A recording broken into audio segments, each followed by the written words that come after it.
Hello बच्चों, let's see this question says Henry Moseley plotted a graph between square root of frequency and z. The nu was the frequency of X-rays emitted by an atom and z was its atomic number. This graph shows that the atomic mass is fundamental property of an element.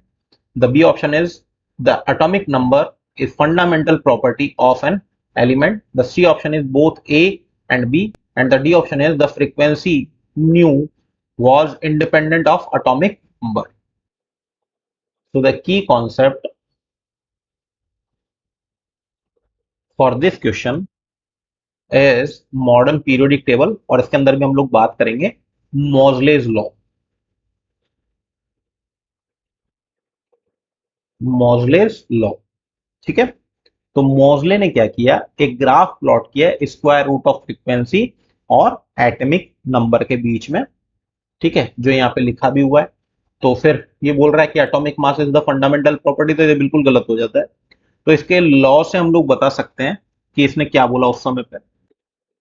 तो Moseley was state that the square root of frequency of the emitted X rays is proportional to atomic number, यानी कि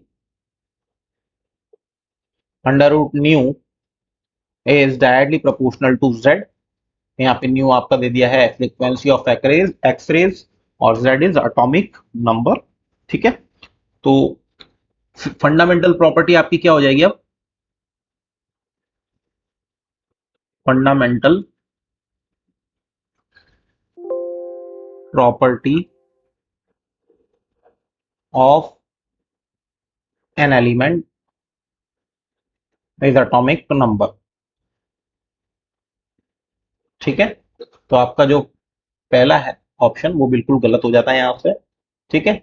अभी B option आपका बिल्कुल सही है क्योंकि इसमें एटॉमिक नंबर की बात हुई है.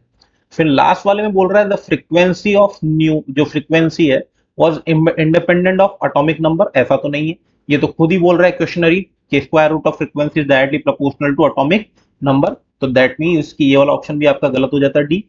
तो अगर यहां से हम लोग देखें, so the right option is option B. Hope you understood it well. Best of luck.